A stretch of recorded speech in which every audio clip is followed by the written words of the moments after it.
Hi,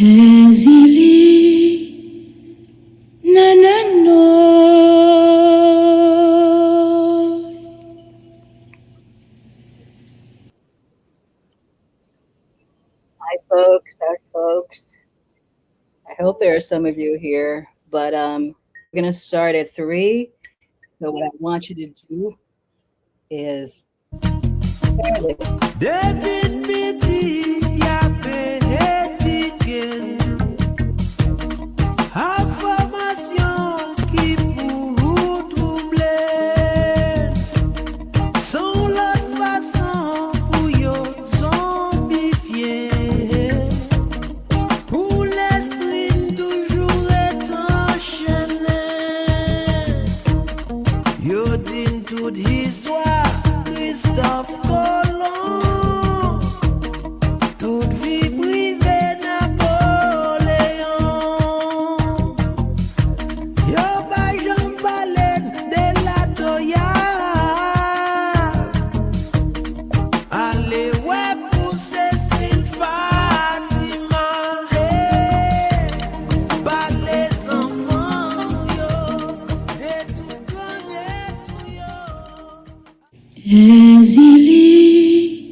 Haïti, levez camper.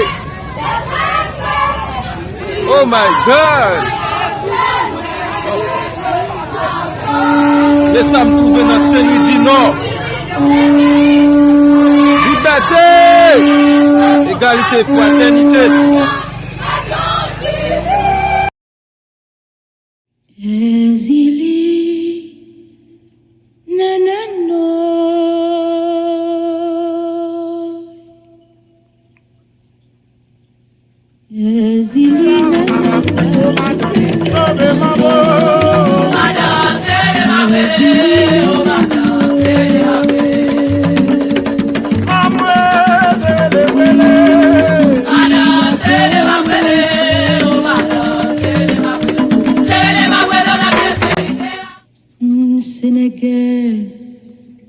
Haiti,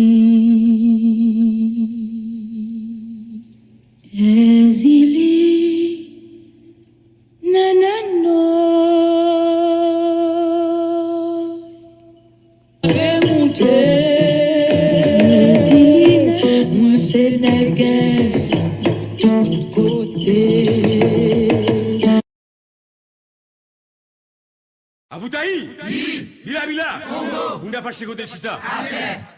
On l'a quoi rentrer, Majani cherche côté de l'eau, on l'a quoi rentrer. On l'a quoi rentrer, Majani cherche côté de l'eau, on l'a quoi rentrer. Jean-Wem, j'ai déclaré, on l'a quoi rentrer. C'est bébé sous loi quoi rentrer. Majani cherche collé l'eau à con loi quoi rentrer. Jean-Wem j'ai déclaré dans son loi quoi rentrer. Majani cherche collé l'eau à con loi quoi rentrer.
share as much as you can.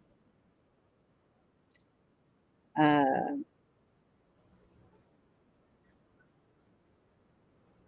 let's see if I can.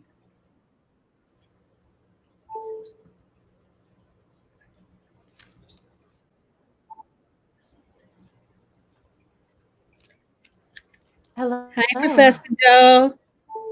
Hi, Can how you are hear me? you? I'm I good. can, yes. Oh, good, good. Welcome, welcome. Thank you. We're like so happy and honored to have you. I'm so excited to be here. Thank you so much for inviting me. I'm excited. I don't know why there's that echo. Oh, is there echo? Oh, no.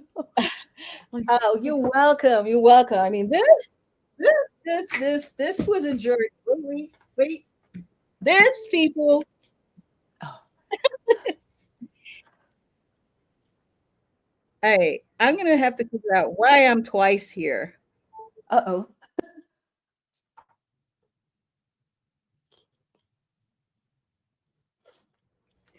Her book, The First and Last King of Haiti, right?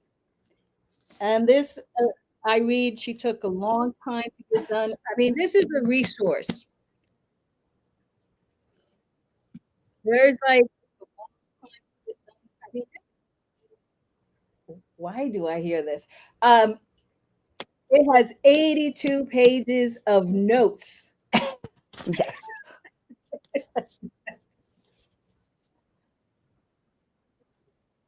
So, if you ever, and I, I'm Haitian history is sort of like my little hobby.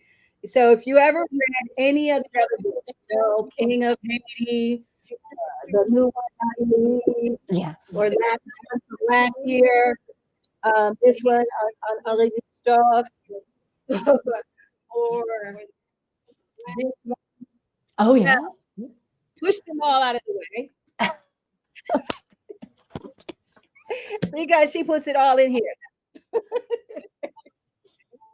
Thank you. All right. So let me do this introduction. Tell us about your. I'm gonna introduce you correctly, but before that, tell us about you. How are you connected to IT number one? Um, well, so my mother is from Port-au-Prince and came to the United States when she was about 12, almost 13. And yeah, so that whole side of my family is from Haiti. My grandmother was from Jérémy. So that's where my mom was born in Port-au-Prince, but my grandmother, and that's the whole family. I believe the origins are in Jérémy, but I've only gotten as far as my great great grandmother. So stay tuned. I'm doing my genealogy, so we'll see where it leads me. Oh no. I know, right? It's like both thrilling and kind of scary at the same time. So but yeah, and from there, of course, I grew up hearing about Haitian history, but surface level stuff. But so I just was always curious to know more, and that led me to becoming a researcher. All right, folks. This is a beautiful work. Marlene Daut. She's a scholar, editor, professor.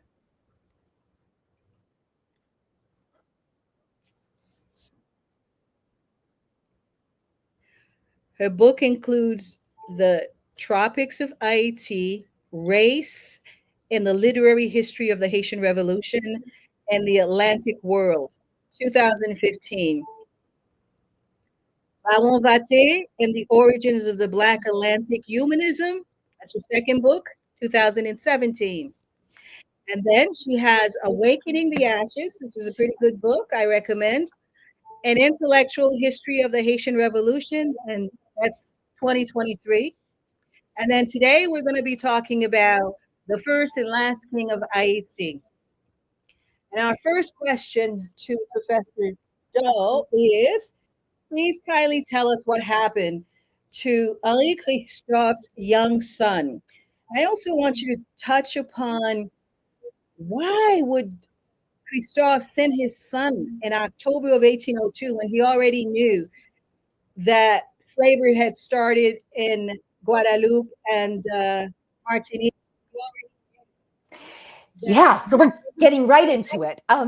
So Christophe sends his son in September 1802, technically, but he actually confides his son to this French general probably closer to May.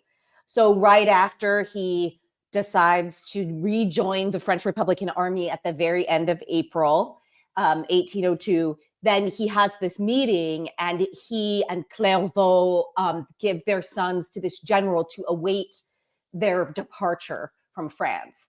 And they leave in September. And so Christophe, he does know by that time that the French have reinstated slavery in Guadeloupe, and promises that the goal is not to return slavery to Saint-Domingue, which of course he will be very quickly disabused of. But the other reason is, so those are the kind of practical reasons. But the other reason is a more sort of personal one for him. He views this as a privilege. So all of the really privileged Black generals and generals of color got to send their sons to France to be educated. So that's André Rigaud, Boisvond-Tonnerre, Suzanne Louverture, of course. And not all the kids could go. So it was actually a special privilege to have one's children be able to go and be financed in this way. And one of Christophe's friends, I guess frenemies, the agent Room, had a son of mixed race from his wife, who was a free woman of color. That was her child, and he adopted this child. And he got to send his son. So for Christophe, he's looking around and saying, if you want me to join the French Republican Army, you've got to give me some privileges. And so that's one of the things that I believe Leclerc dangles in front of his face, though we don't have specific confirmation that they had that conversation, but it stands to reason, given the way that things unfold and the sequence, that it was a part of potentially the negotiations. Negotiation, my goodness. I wonder what Marie Louise thought. Well, her sister is the one who accompanies François Ferdinand to France. And so ostensibly she agrees with this. I mean, maybe Christophe is telling her this is going to be great. He's not going to have to live a soldierly life. I mean, you can imagine for people who grow up in enslaved colonies, even though Marie-Louise was not enslaved, Christophe almost certainly was, that for them, him going to France, where they think every opportunity and avenue could be open for him, that, this seems like a remarkable opportunity rather than a totally perilous, disaster, which is what it became. So is it true that Pétion told him not to send his child? You'll notice those who were that I'm very attentive to whose story is being told by whom. And so that French general, that's what he says, that Pétion said, you better go get your son back. Like, this is really not a great idea. And then Christophe tries to, say, no, I think everything is going to be okay.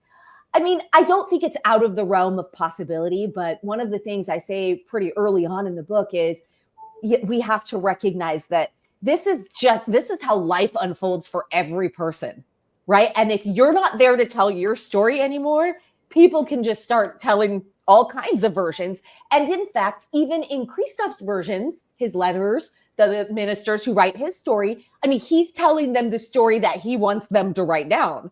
And so each of us, we have our version of the story, and then all the people we interact with, and even people we don't interact with, have stories that they tell about us. And I feel like I learned fundamental life lessons about just how stories get transmitted.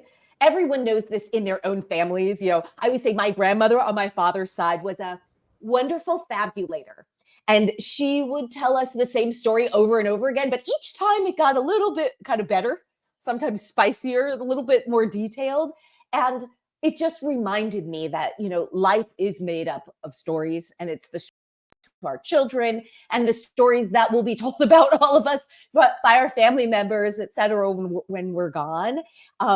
And, that's just this life really kind of highlights the fact that biography is not just truth telling, it's storytelling. Writing a biography is storytelling. Ask you, how is Tante Marie connected to Marie-Louise? Yes. So Tante Marie is her sister in the stories that are told. Tante Marie is her sister. Marie-Louise has a lot of siblings. I think that this is partially a reflection of, I tried to trace the origins of her mother and her stepfather as far as I could, the Croix David strand. So you'll see in the book, I have learned that she had another last name that was not Croix David, and that the man who had that name that she later uses is her stepfather, and her mother and this general, this officer, I should say, have children together. But Marie-Louise also acknowledges through her will that she's got kind of all these other siblings. And she says something really important about it. She says, I don't really remember them well. And so when I'm hearing, oh, she's got this sister, she's got this brother, and then different documents I uncovered with other Croix David children that were the children of her stepfather, it's that side of the family was evidently pretty diffuse because the man her mother married was already older. So he likely had a wife or a partner before he married her mother, and he did officially marry her mother. And it appears that he had another one afterward as well. And so she's got a lot of proliferating siblings like that. That's a pretty interesting genealogy to follow, but also very difficult because of the lack of records, clear records. I had always wanted to know, that's what I found out in your book, like, who was Mel Glenn? Mm-hmm. Like, the whole time I kept asking people, who is Mel Glenn? And it was spelled differently. You spell it Malgrin. I've seen it Me. Oh, yes, I've seen that too. Yeah. So that was very valuable. Like, who is Mel Glenn? Mm-hmm. Yeah. So Kapwa Lamò. Yes. There's a Haitian tradition. Well, not tradition, but Port-au-Père love themselves their Kapwa Lamò. Oh my goodness, yes. And here you are, and there's all these stories of how, like in 1802, when Leclerc sent Dessalines to go up there to take him, they ended up drinking Clearing together and all of that. But here, I read your book and it's telling me that Dessalines ordered his great hell. Well, again, we're getting into it. I love this. I do. I love to get right into it. So in the book, I put up the timeline. So Kapwa Lamò is accused of causing a disturbance, right? And so in those chapters of the book, we see that where we're going through the empire under Dessalines, they've got a lot of, to them, problems. So Christophe is general-in-chief of the Haitian army. They have the French on the eastern side in Santo Domingo, still occupying General Ferrand. They're fighting with them. That doesn't work out. Christophe and Kapwa are friends, but Christophe is very frustrated with him. Kapwa wants to do other things, according to Christophe's letters to him, right? Like, he tells him, stop letting priests say upside down masses. He tells him, you need to go get people who are practicing magic.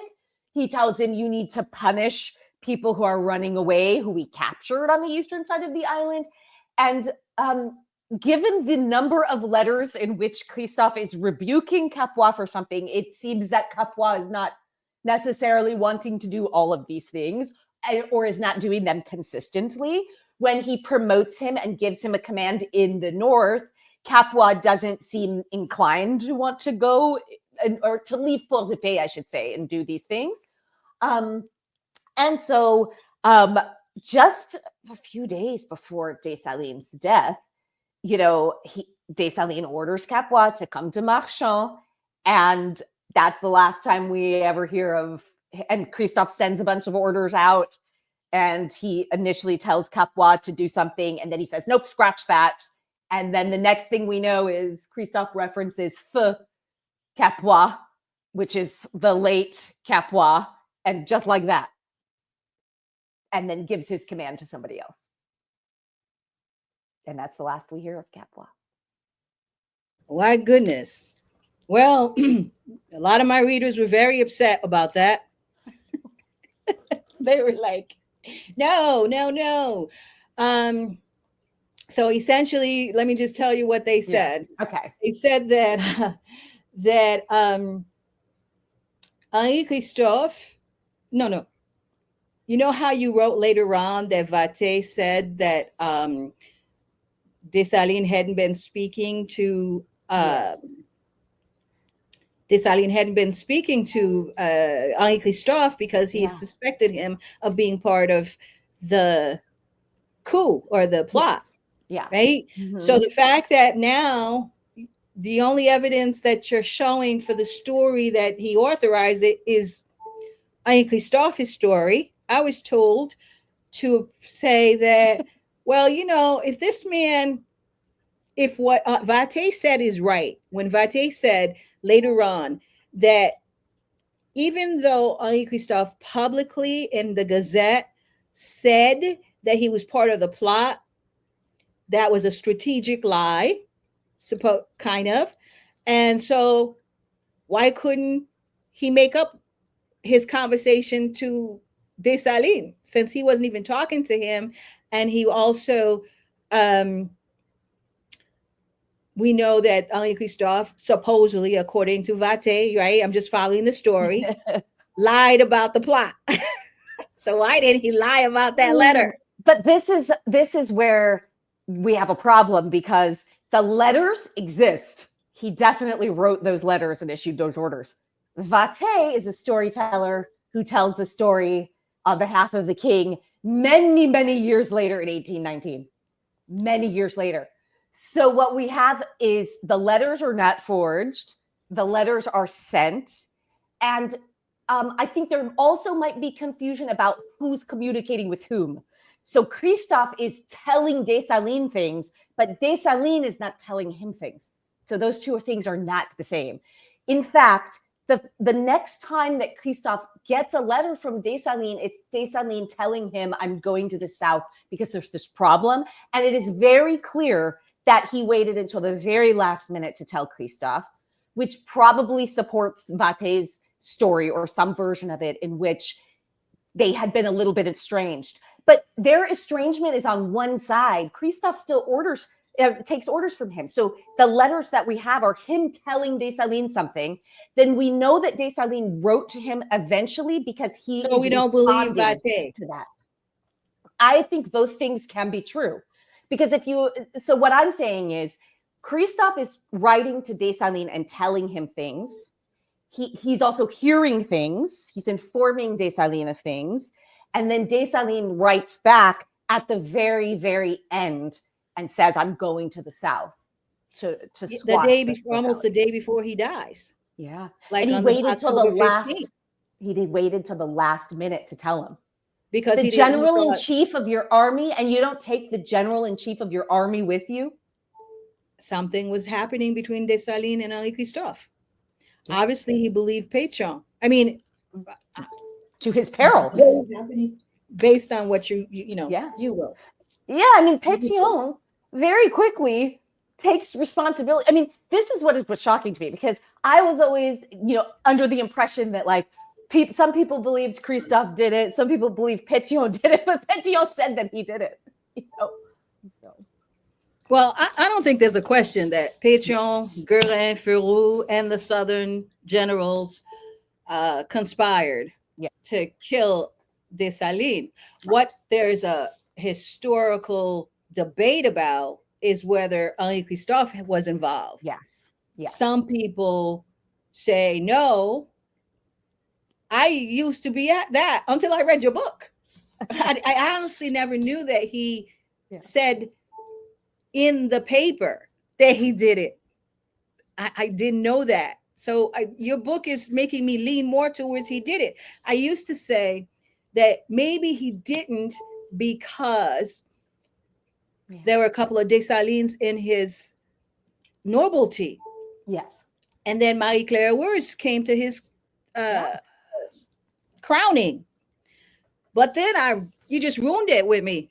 Then I read this book, and then you say I guess my lawyer mind. Well, the man admitted to it, used it strategically to supposedly make as if he was in control, but he was somehow befuddled. Yeah. I mean, I think, well, that's so interesting. I love that you said like your lawyer mind, because I'm so interested in how it appeared to you from like a legal standpoint, right? Because I looked at it. The writing. I mean, he Yeah. nailed it. He can't Yeah. just like, that was my first. I mean, like I said, I used to say and think until I read this book that Henri Christophe got a bum rap with regards to Dessalines, because why would Marie Claire go to his crowning? Why would two Dessalines, who I didn't even know who, I mean, you identify them as Dessalines' son, or one of them as Dessalines' son. Mhm. Other people have identified those two as his brothers. Yeah, or nephew, or well, one source says his son Dessalines, the son of Feu l'Empereur. So, Okay, so but what's his first there's name? a bunch of different Joseph Dessalines. There's a bunch of them. I'm so glad I got rid of that echo. Everybody, all right, I'm going to cut all the bad parts. I promise you. All right, I'm going to try to reintroduce everything, so you're not going to miss a word of what Professor Daut has talked to us about. We started with the family of Marie Louise. We talked about Francois, his 8-year-old son. Well, he left at 8, but he was 11 by the time he died. You know what I want you ask you about that a little bit, because that was sort of, I always teach that white supremacy uses every level of human activity. And to me, what struck me was that when was it Decret? Yeah. Okay. Decret. I don't know how to say that. Yeah, me too. Okay, you're the French teacher. Don't look at me. I would say Decret because of the accent, but don't quote me on that. Hey, Decret. Okay, for the purposes of this conversation, people, Decret is, I think, the Minister of Marines. Yes. And when 8-year-old son of Henri Christophe goes out to Paris, right?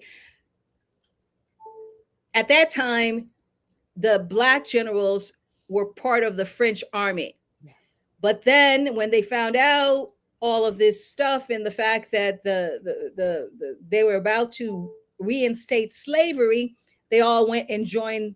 That was interesting. You call them the independents. Mm-hmm. They went and joined the independents. Okay, which was like people like Sans Souci and Prière Noël and so on. All right. But what I wanted to ask you real quick about that, and thank all of you who have stayed over here with that echo. I appreciate it. So we're going to tell you that Professor Daut has 4 books, and this is her 4th one. Okay. Go get it, grab it. Like I was saying here, I have tons of books on Christophe. She covers everybody, including Van der Kook. Mm-hmm. So, although if we have time, there are some fun facts I didn't even find.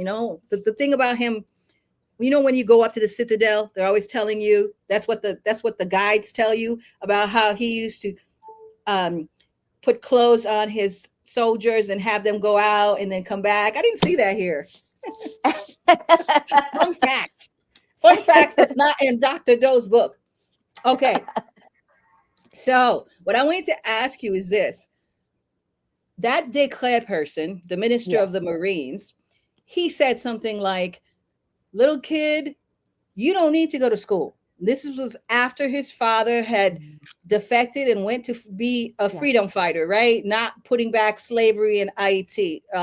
Essentially, this is why I call this the cost of liberation, the theme of this, because our revolutionaries paid a high price. And Henri Christophe's son was thrown out of a school by this minister. But the reason I want to ask you this, okay, what exactly did he say was the best type of education for a Black child?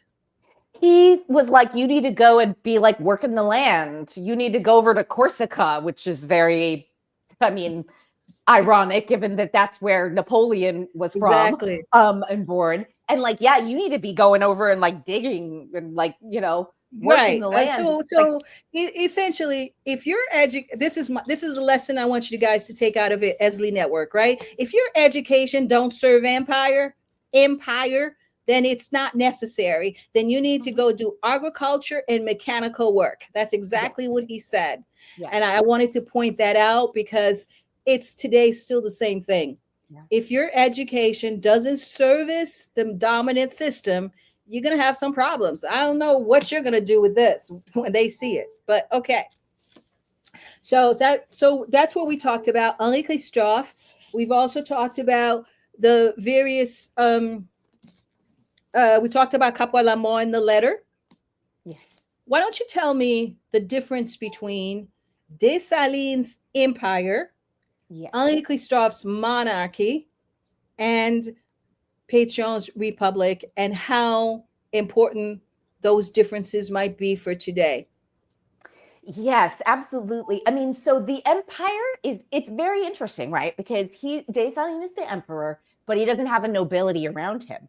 But, and I love that you read the book so carefully, so you know all this already, but that people listening, if they haven't read it yet, but when the Southerners tried to justify their plot against Dessalines, they used the Imperial Constitution of 1805 against him.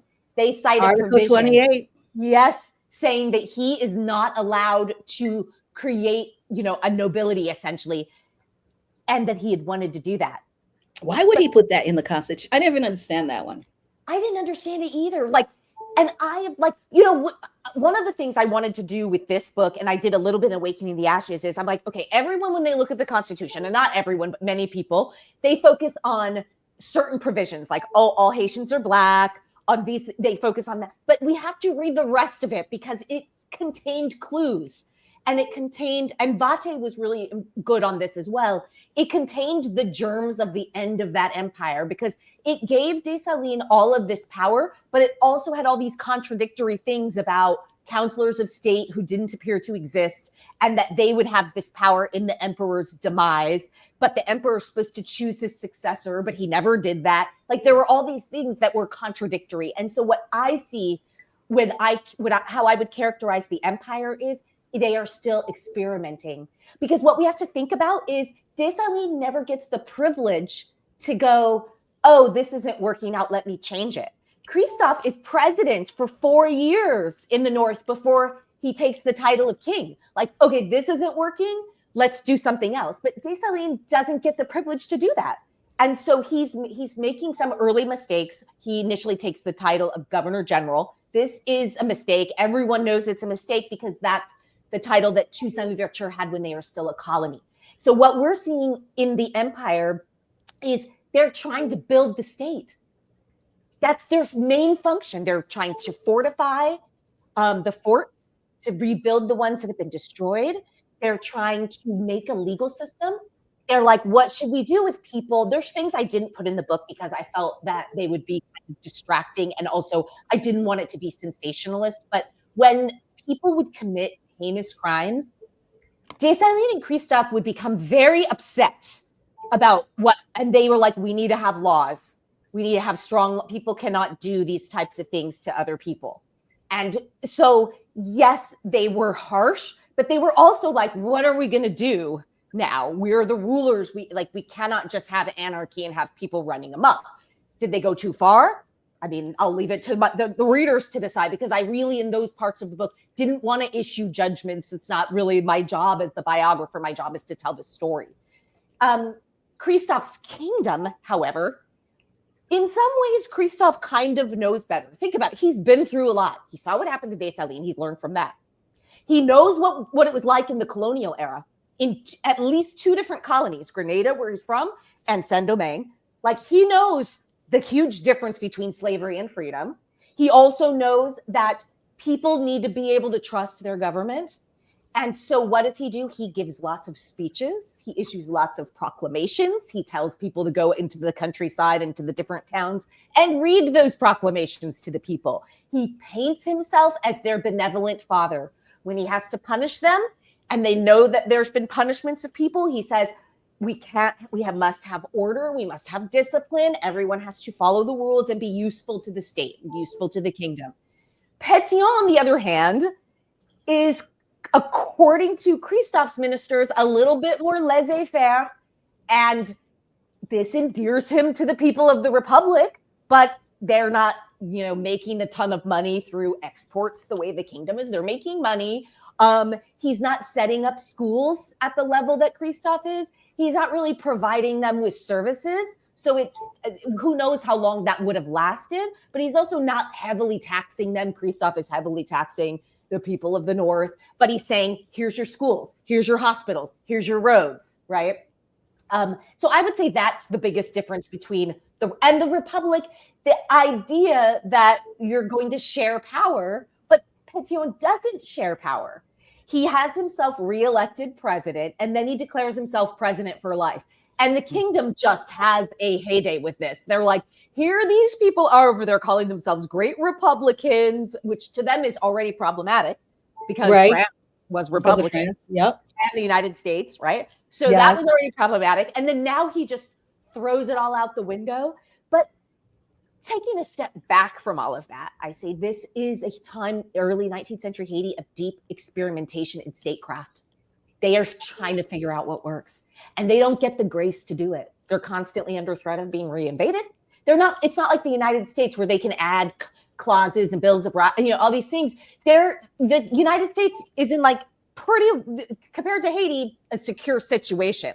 They're afraid of slave revolts and rebellions, etc. But that's why they make all these laws. That's why they issue a trade embargo. There's deep problems for anybody trying to set up a black state in the Americas in this time period. When Simon Bolivar tries to set up Gran Colombia, he's under all this pressure. Oh no, you can't, and Panama Congress, you can't invite Haiti. You can't, they're being pushed around.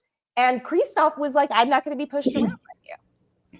Well, geopolitics aside, what I think people don't get with respect to Dessalines' empire, number one, you're right. He did not have time. He did not have time to really put something together that reflected the personal situation of Haiti. But for what he did, that 1805 Constitution lasted us for a long time.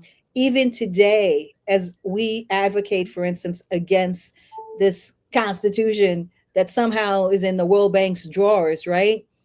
One of the remnants of the 1805 Constitution that's still left in there is that you can't own mines in Haiti, what's under the earth.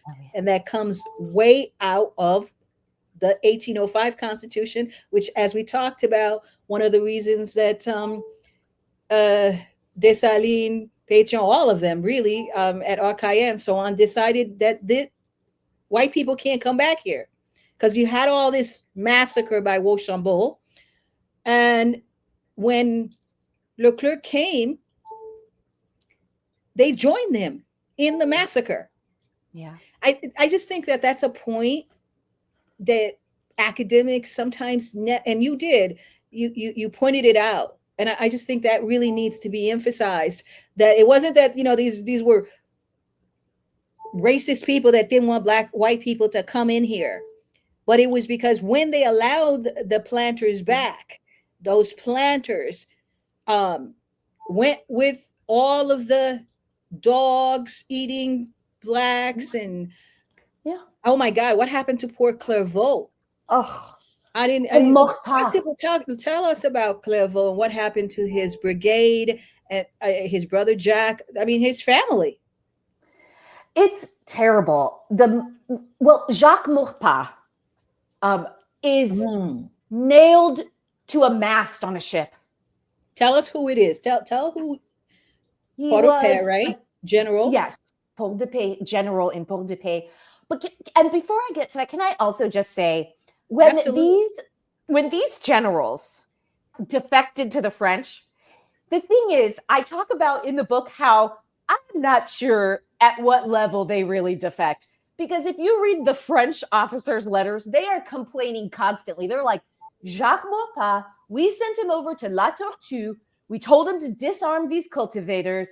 And what did he do? He was like talking to them, negotiating with them. He was like, he gave in to them. Like he folded like a house of cards. He didn't want to do that, you know? And so they're like, get him in his brigade. He's in charge of this brigade. They drown his brigade. They do drown Clairvaut's brigade as well. But Jacques Maurepas, they nailed the whole circumstance behind what they did to Maurepas. I don't know, why would he wanted to leave?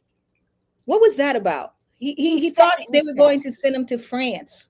He was begging for his life. So there's two different things. There's the French saying, oh yeah, Jacques Maurepas wants to come here. Like, let's use that against him. And then he's actually like, had initially, according to the French, said he did want to go. But but the next letter, when he's pleading for his life, he's like, don't send me because it's clear they're going to try to send him to France without his wife and children. He's like, send me to like one of the islands, send me to like Ile La Vache, and I will subsist on the land and I'll just live peacefully by myself.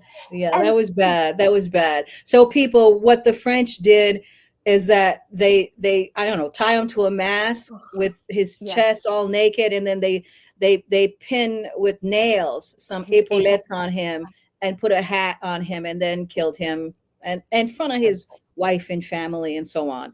But the reason why I really like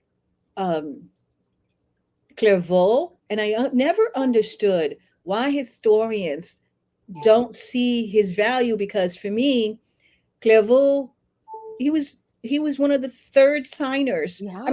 The first signer of the November 29th Act of Independence, the first Act of Independence. So why isn't he lauded? He died pretty early on, because I can't remember exactly which chapter, but there's 3 chapters that are on the empire. And when Christophe is general in chief of the Haitian army, and he starts, he's distressed, like Clairvaux dies, and then Geffrard dies. And, you know, he's like, why is everyone dying? Why are all these illustrious generals dying? And so I think they don't get to like show what they could have. But still, you know, I mean, it's on paper. Yeah. I think you academics need to do something about Clairvaux. It's on paper, and the man suffered a lot. Anyways, we're going to do what we can here to tell folks, because for me, and this is the next question, it's challenging because people had a challenge with the use of the word people of color to equate to mulatto, because they felt disorientated. They felt that, you know, we had just came from the elections, where today the word people of color means like the kitchen sink. Yeah. But back in Haiti in 1791, it meant something very specific. It meant a Black mother and a white father. Well, no, not necessarily. Not necessarily. I haven't seen that much of like a Black man being able to have a child with a white woman, except in Paris with Alexander. No, but it also sometimes just meant free parents of color, free Black parents. Like Louise, she has a free man of color as a father, but he's Black. He's described as Black in the papers. And her mother, who was a woman of that was very okay. Say that again, please. That Marie Louise's stepfather, remember Croix David, her stepfather, because we don't necessarily know who her father, Malgrin, or it was her father or her mother. We assume it's probably the mother, but the mother is either a woman. She's a free woman of color. We know that. She's most likely of mixed You race. said something about, was it free something of color meant something that was beyond mulatto? Oh yeah, free people of color. Gens de couleur means free people in the colony. Jean de couleur means free That was people of very color. disorientating. I read Haitian history. I teach Haitian history. I was like, what does that mean? Yeah. So let me just get that. Free people of color, beyond meaning mulatto, which is what I always thought it was. No. What does it mean? It is all free people who are not classified as white, are free people of color in the parlance of the colony. But I also think it's very important not to use pseudoscientific terminology. That the terms that the French used, that I can see why it seems, innocent now. These are pseudoscientific terms that were used and in the calculus of color to put people in categories to decide what was going to happen to them. So yeah, you will not find me using mulatto, especially in English, because the torturous history of that word in English. Well, I mean, in English, it's a different thing. It's a completely different thing, but we still can't use it because our readers. In English, it's a total. But I can tell you, as someone who's been working in Haiti for the last 30 years, those light-skinned people want to be called milat, especially the Arabs. Well, milat is different, but yes. From this it's the same word. I mean, you should have told me that. You should have used milat then, because I'm telling you, that's my big thing in this book.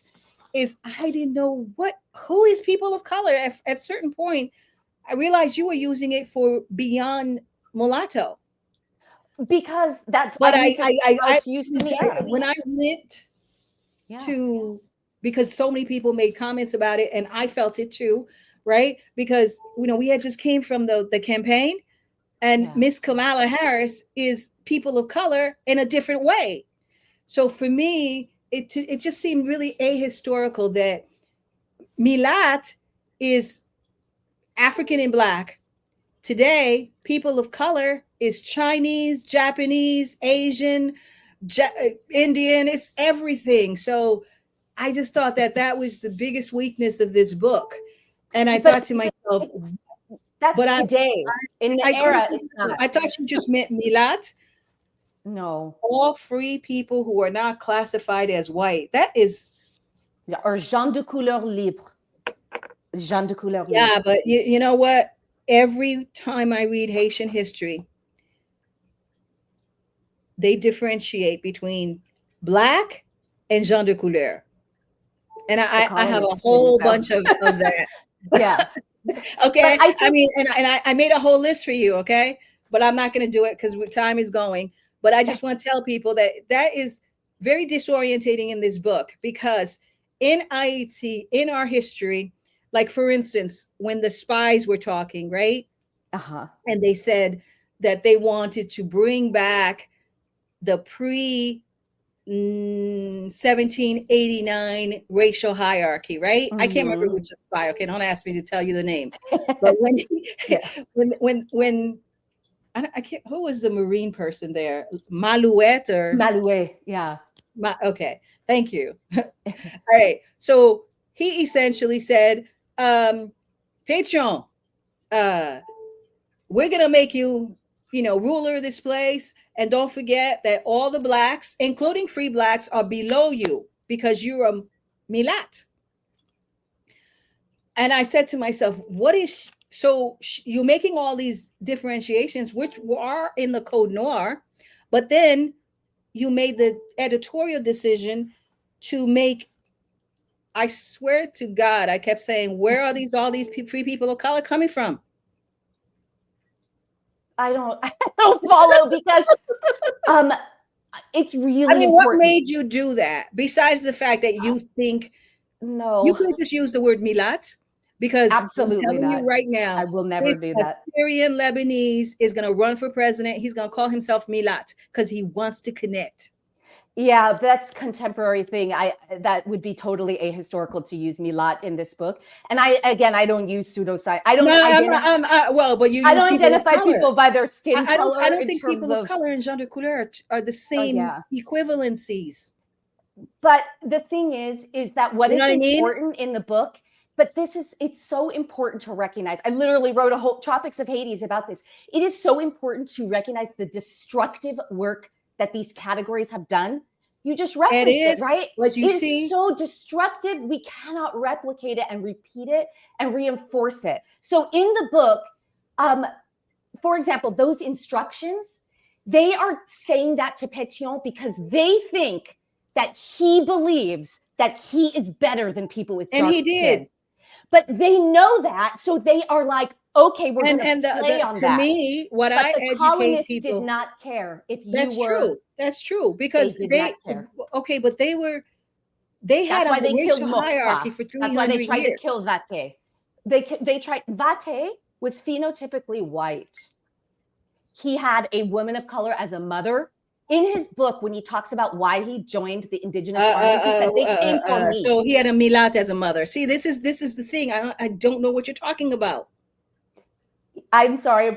We're gonna have to agree to disagree because I'm not going to use no. But when you say that, I just think it whitens Haiti. Yeah. It whitens Haiti and it undermines the Black woman because most of those people had some sort of a Black woman as a mother. I literally say that in the book. I literally say that. Like, well, it didn't translate. It didn't translate. But yeah, so it's for me that was kind of hard to go through. And there are so many. Where are the Black people in the inner circle of Henry Christophe? Any? Besides the guy that did not, I forgot his name. The one that didn't join the rest of them. Oh yeah. I forgot his name. What's his name? Do you mean Mani? I think like he the went one who went and got arrested. The one who yes. got arrested and was in jail. Yeah.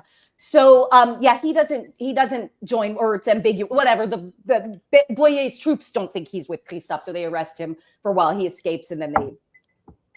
Okay, so people, just to situate you, we're talking to Professor Daut, author of 4 books that you guys should go look at Amazon for. But today we're looking at this one, right? As I was saying before, it contains most of the stories about Haiti. I wondered, you declare at the very beginning that you were not going to do pro-Pétion. But then all I saw was that guy. What's his name again? Saint-Rémy? Oh, yeah.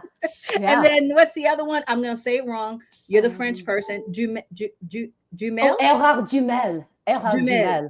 Yeah. I'm like, saw too much of them in here. Throw them out. Well, they're part of the storytellers. So I always, and I say they're pro-Pétion. I mean, it's very clear. So if someone didn't know that before reading it, I definitely tell them. They know. Well, yeah. Well, we know, and our people were like, "Why she keep talking about them?" That is so funny. All right, so people, other reviewers include Tropics of Haiti, Race and Literature and History of the Haitian Revolution in the Atlantic World. That's in 2015. Ms. Daut has Baron de Vaté, The Origins of the Black Atlantic Humanism, and then she has Awakening the Ashes, an Intellectual History of the Haitian Revolution. All right, so folks, does anybody, we only have about 10 minutes with Professor Daut here. I don't know if you all have any questions, but if you do, you should put them on right now. We talked about the death of Kapwa Lamò. We talked about governance models. Let's see. Oh, tell me about the Royal Diomets. I only saw one line. Oh yeah, they're in there. They're his. That's like his main. Those are his main guards. They're doing their. I know, but you didn't. I mean, God, you told me a whole bunch of people of color. I'm like, where? You had one line. The Royal Diomets helped the Queen carry Henri Christophe's body up to the citadel. Oh, there's another line. Yeah, there's plenty of lines about them. The Amazon. That guy. I don't know if he was in Italy or whatever. He was talking about the Amazons. Yeah. Talk to us about those two things. Oh yeah. No, they're in there. The Royal Dahomey there. Those are in the beginning of the book too, because he tells them to go capture slave ships and things like that. But I think it's where are they in the beginning of the book? Oh, in the beginning, one of the slave ships that he orders I think I call them the Royal Haitian Guard though, because I haven't introduced. Well, thank you very much. You're messing with me. So I didn't introduce it yet. I bought your book 3 ways so I can make sure I get everything, and I did not get that part. Yes. I got the Royal Diomets, and then I barely got the Amazon. Oh yeah, so if you go back and see the Royal Haitian Guard. Where is this and what is it? Oh, he tells them to go capture slave ships and set the captives free. So I tell a story in the beginning of the book about 145 captive Africans that he tells, this is like 1817, to set free. And then the Royal Haitian Guards are just doing lots of things, protecting him and helping do things in the Citadel, and sometimes arresting people and, doing that kind of thing. So is that where the Royal Dahomets came from? That appears to be a nod to him trying to, I think, some historians disagree, but recognize the roots of many Haitians in West Africa, I think.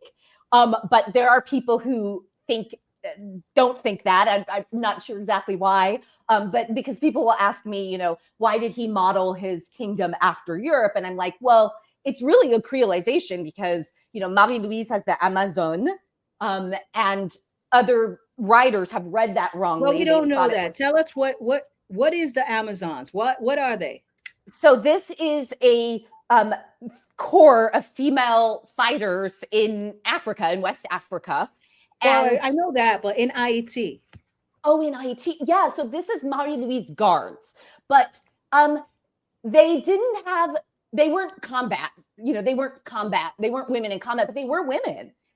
They were all Black women and women of color. Could you emphasizing this? It's in there for sure, but there is very little information. Only because I'm writing about Toya, and I'm always looking for her. I even was pissed. Excuse me, I'm not gonna say pissed off at you, but I was because I saw Mirabeau. Oh yeah. You mentioned him briefly. And I'm like, what, where? Because this isn't a biography of Dessalines, but you know what? Julia Gaffield has a biography coming. Do you know I had to cut out 100,000 words from this book? I figured. and then at the last minute. So wait a second.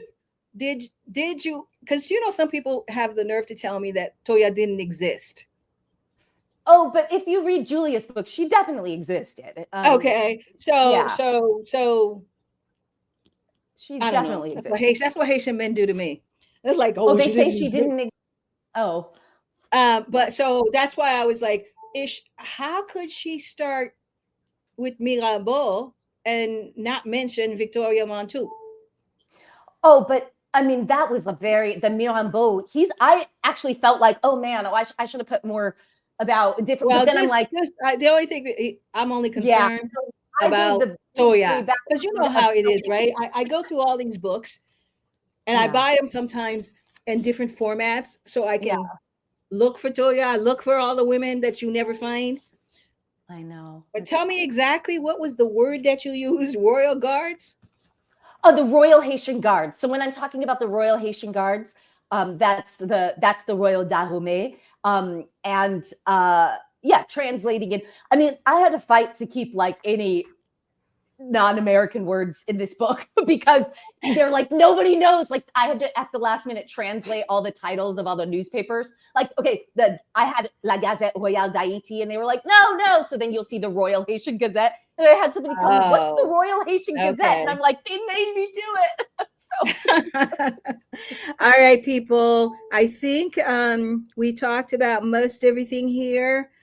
Okay, finally, what I really liked about your book was the way, because I've been saying this for a long time and no one has really kind of given echo to it.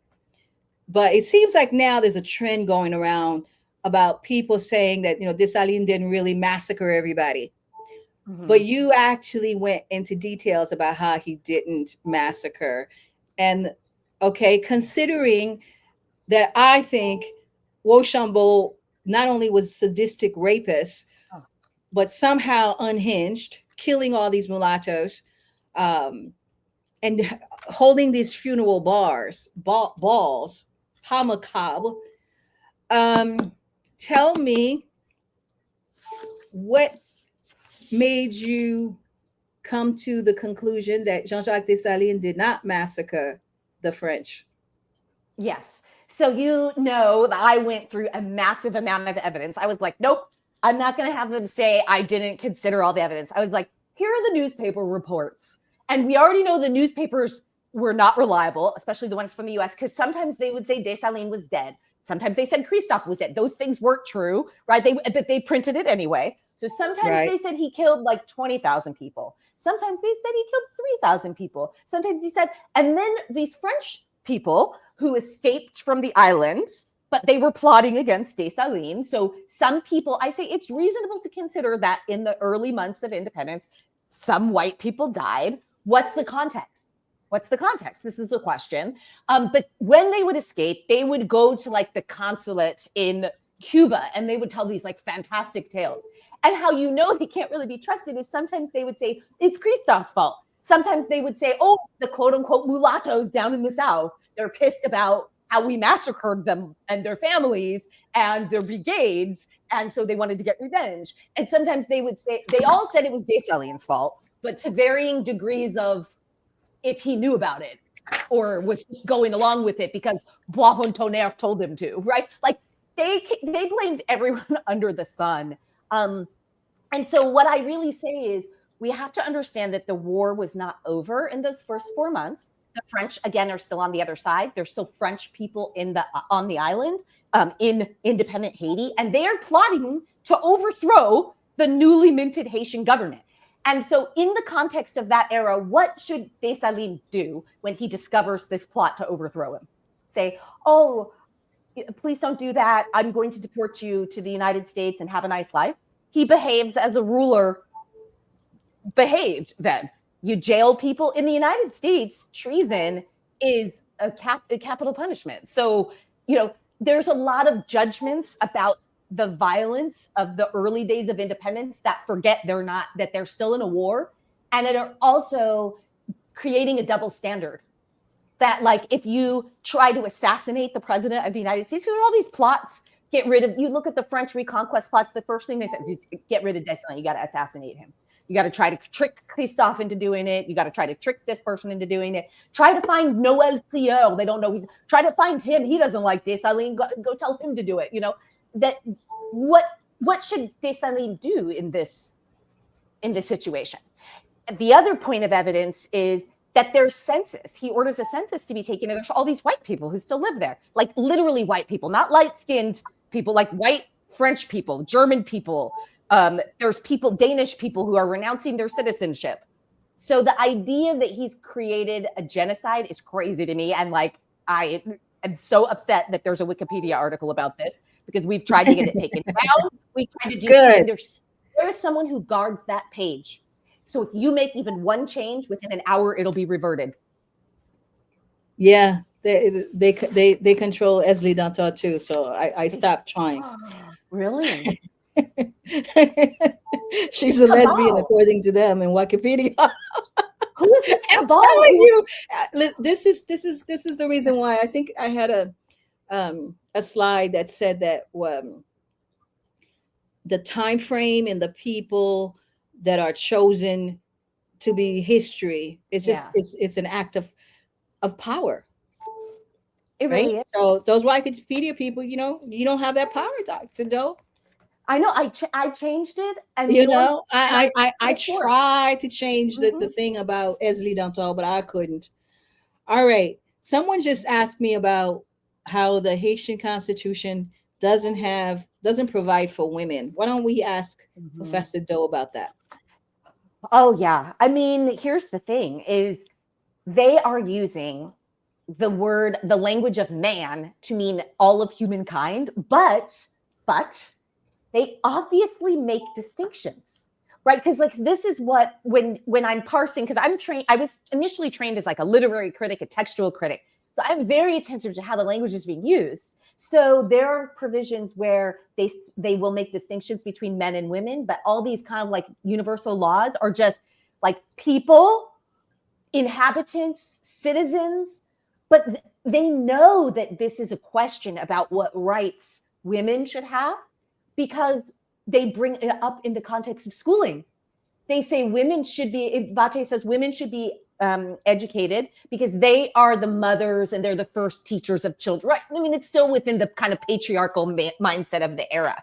But then when it comes to being on like a council of state, we don't see, and okay, to be fair, you don't see that anywhere else in the Atlantic world either, but it just is a limit to the progressive, certain things that were very progressive, obviously eliminating slavery because the rest of the world, or the Atlantic world, it was still extant. But they don't, it's not like they imbibed like de Gouges Declaration of the Rights of Woman and the Citizen, right? Like they didn't imbibe those lessons. And where I see the absences and the silences most clearly is in the press.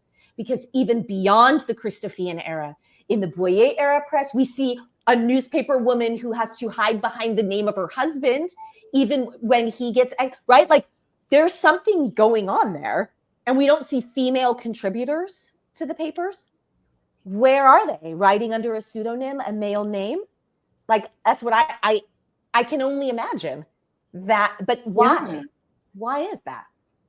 And my answer to that, since I have written about it a little bit for the person who asked, I kind of felt offended that Jean-Jacques Dessalines put white women in there.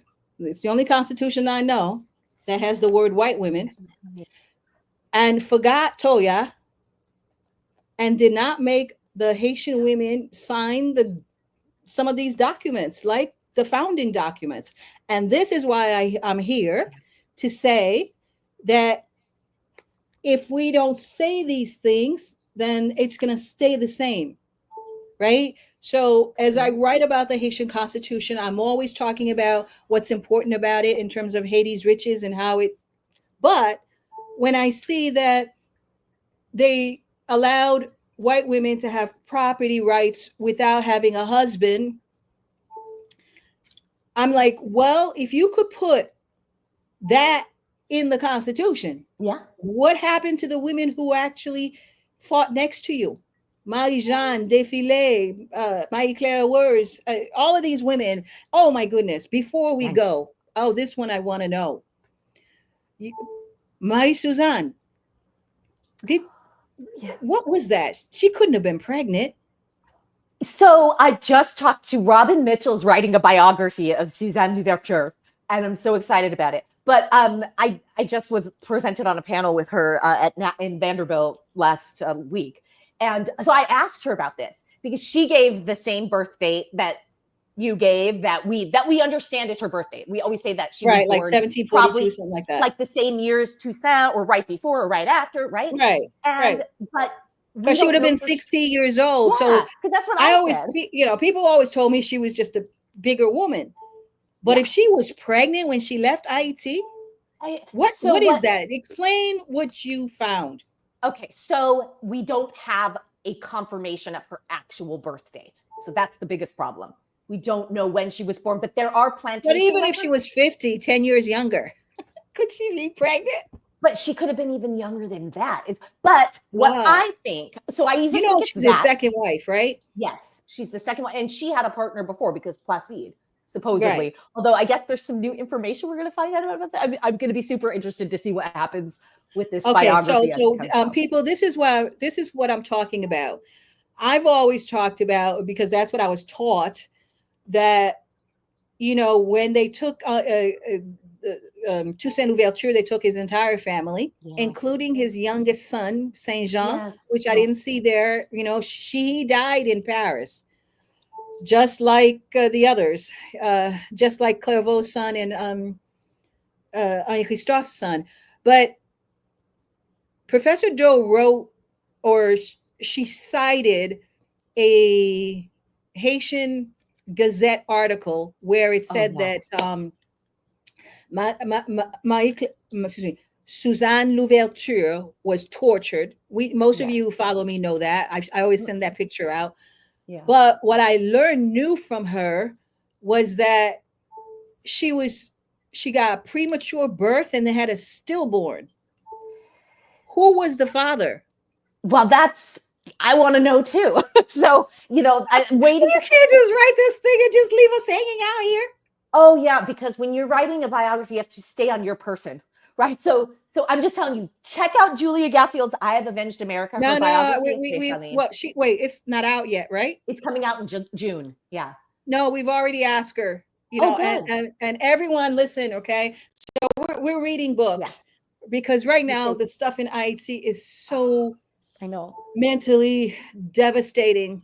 I want us, those of us who have a little freedom, to go back to the source. And that's why I'm doing this interview. And I'm so happy that you said yes. Most people are very scared of coming to see Azélie Dantal. So thank you so very much. I appreciate the deep dive.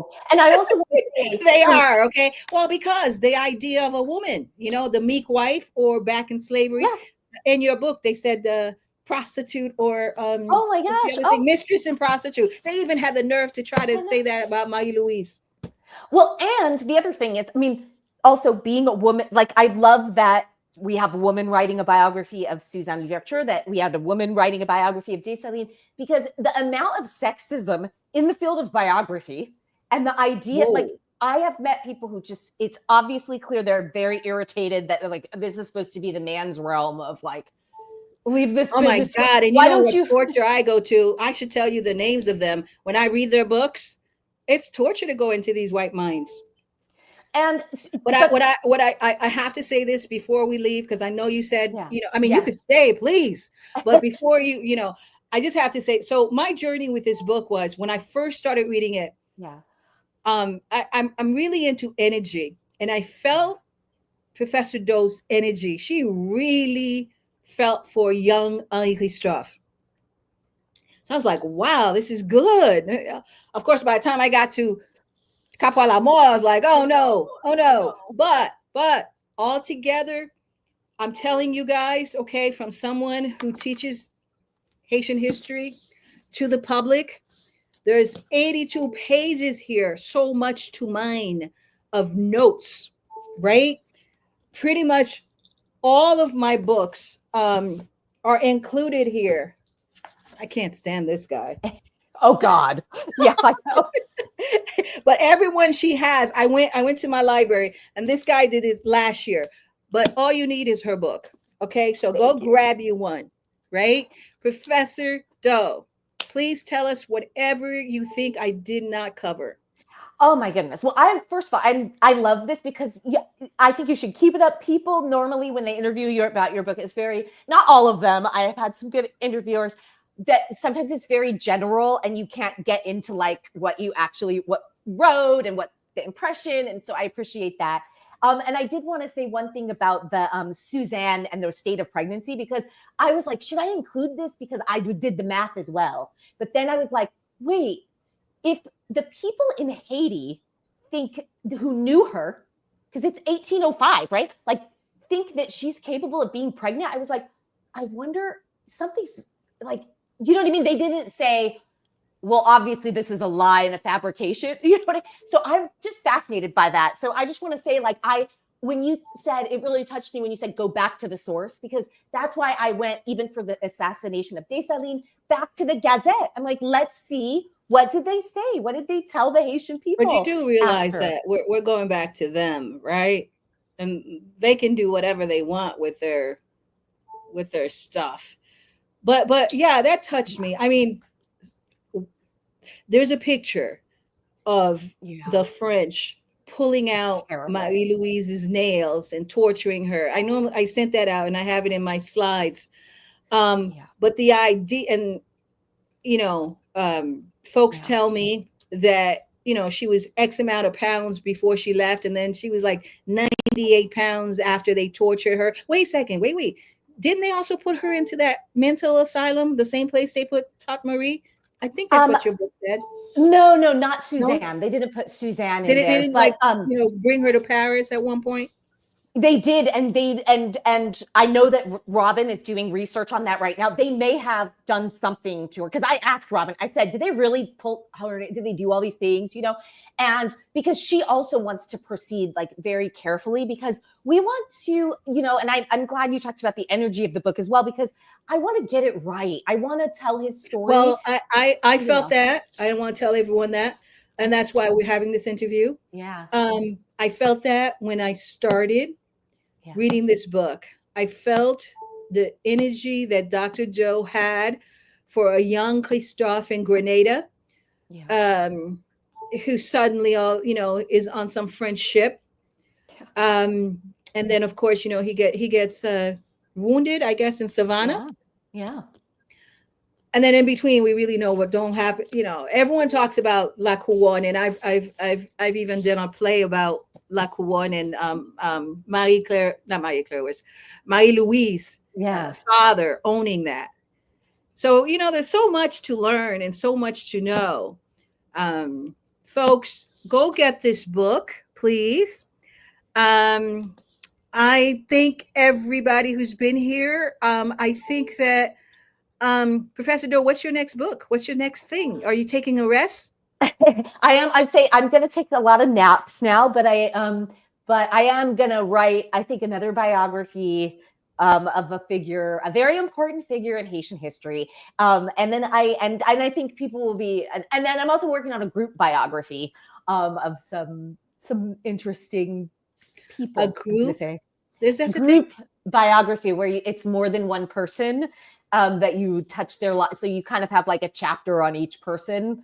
Oh, yeah. okay. So I think I really like the biographical turn and I like that it's being led by women, like Eveline Alexis. I love her, and I know she's working on some exciting stuff. I love that Black women are in it. I love that Haitian women are doing this, because I'm like, why should the men, why can't we? Yeah. You got to claim your space. I'm with that. Yeah. Well, anytime you want to come back, thank you. You already know the way I work. You know, I mean, I'm not going to bring you here unless I've read the book. Yes.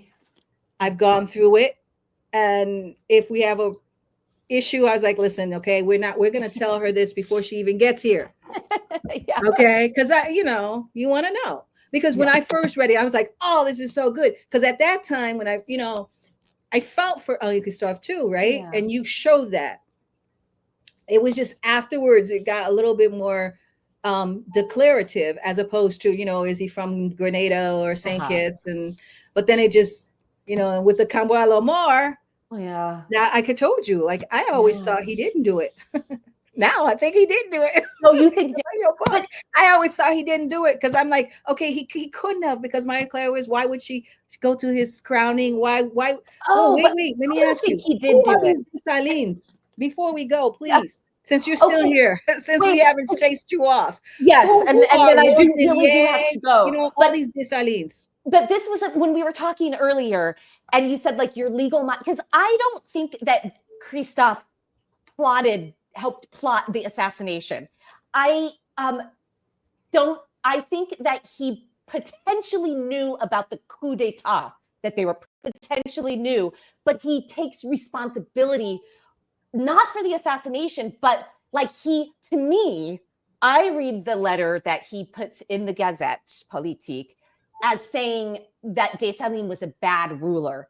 And that was shocking to me to hear him say that, or to read him saying that, because he's just indicted himself, as far as I'm concerned. As a lawyer, that's what I mean. Like I said, that's what fascinates me. That, and from a legal standpoint, like he's implicated himself, because I read it like, why would you implicate yourself, right? Yeah. And then and then when you look at it in cumulatively with the what's his name, Kapwa Lamò, who was 2nd Division of the North, right? It was very convenient for him to be killed, because now you don't have anyone, you can consolidate your power. Absolutely. So there's a lot of folks that believe that Henry Christophe not only killed Kapwa Lamò because he wanted to consolidate his power, but also because they always felt that he also poisoned poor Clairvaux. So there's a lot of stuff put on his. Did you come across that? I didn't come across it in anything. Well, note it, and I'm telling you, okay. Because he was so sad when Clairvaux died. So then I was like, okay. Yeah, but you know what? I'll tell you what your book did, and maybe it's because I'm a cynical lawyer. Okay, your book made me think this man is cunning. He knows how to manipulate the media. Oh, for sure. And you see it later. And that's what your book showed me. And you know what, people? Yeah. Okay, so maybe I love me some Kapwa Lamò, okay? And I don't like the fact that he got killed like that. Yeah. But the point is, what are we doing today? We are greatest disaster story on the planet, and the white man loves us as a disaster story. Mhm. But Henri Christophe was able to manipulate the news. I think that's really important in this book. You get to know Yes. that, Yes. right? So there's a lot of stuff in here. Oh yeah. But listen, people, okay? We're it for the people in Haiti. We eat every day, we have electricity. We need to be able to figure out how we're going to stop the great disaster story. And think about Henri Christophe in that way, right? And like this man took his newspaper and understood. Didn't he put the printing press over at Sans Souci? Uh-huh. And up at the Citadel. I also Yet didn't another like all one. his white men too. Okay, I just tell you that. Oh, I know. Yeah, I'm so sorry we didn't get into that, but like he paid for that though. They consistently betrayed Yeah, it him. was a bunch of fortune tellers. I mean, trust me, fortune hunters, Yeah. right?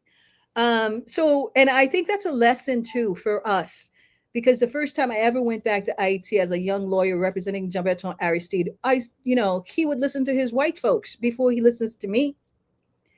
And I think that's why I want you guys to understand when you read this book. Professor Daut has tried to her best of her knowledge to call all of the references she can put together. Okay, and I can tell you, I have seen many of these. She even had, was it medical? Oh, Revolution. I like that book because Yeah, that like really that helped me with Toya and so on. And on the she women. even had that. You had the Black Count too. Mm-hmm. So she really has gone through a lot of different books. And so this is important because it provides us with a way to see how the colonial narrative was discounted at various times. So that will be helpful for us, right? It also will tell you the thing about the different states that we had. Hereditary, the empire. And I want to add, maybe to your knowledge, maybe not, but other academics, those who don't have Haitian blood, they tend to see empire as something that's like Bonaparte. Yeah. Yeah. Okay. And I think you discounted that in the book. So I really love that too. Okay. Yeah. Well, I gotta say to you, right? There was a point in time you had me cracking up. I didn't expect it. Oh, really? Okay. You want me to tell you when? Yeah. Absolutely.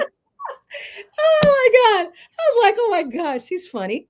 You said Henri Christophe lost his Latin. He lost his Latin. Yeah. That was really funny to me. It was when the spies, came to him and so on. So people, go get the book. You will find Henri Christophe lost his Latin. You will find no, Dessalines did not murder all these white people. Okay. And I think that's really important. The best thing I've done in the last year was when I was helping the Kenyan lawyers. I did their preamble. And that was one of the things they kept asking me. And now it's in court. And I'm really happy for that, where I talked about, Yeah. And also, we never made that point that the mulattoes had more to do with the killing of whites than these black leaders, than Jean-Jacques Dessalines. And there was a reason for it. They deserved it. Okay. And she points that out. And remember, I'm always telling you guys in a different way. I always say to you, right? These white men were so intimidated by beautiful black men like Jérémy's Alexander Dumas and Guadalupe's, right? They decided to take it out on the mulattoes of Haiti. I want to see that book one day. But yes.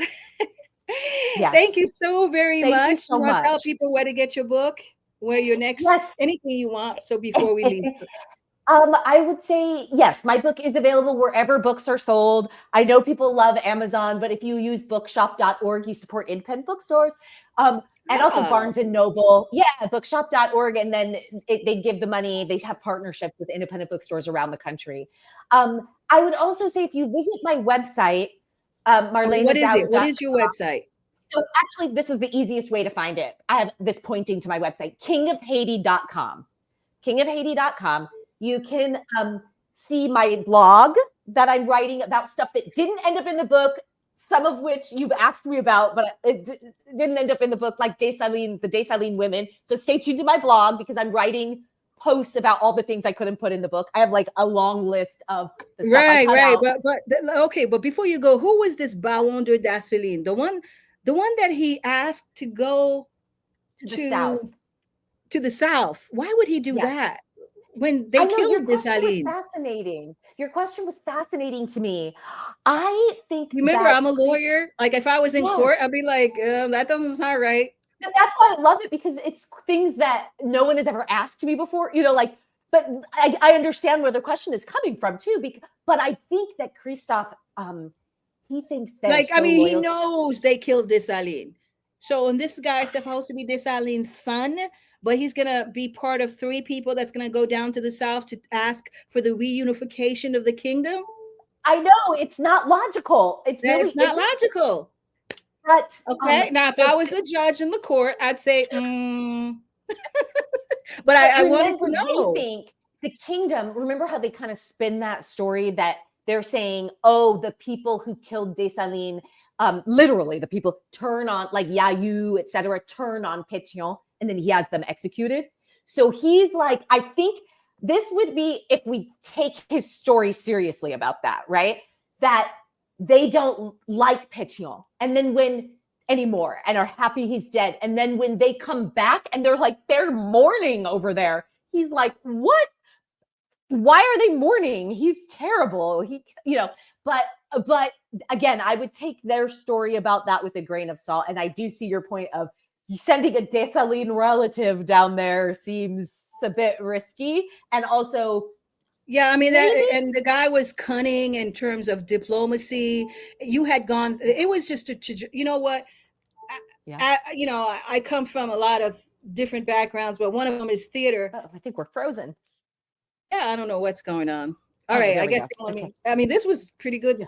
Most of the time, they just hack me or something. But anyways, so I was going along with you, and it seemed like Christophe was controlling the narrative with the popes and the king. The king, yeah. The king. He was controlling the narrative. He you put and then all of a sudden he didn't control anything. Yeah. Well, anyway, thank you so much. Hey, please check out my website. I have teaching resources there because that's my huge passion.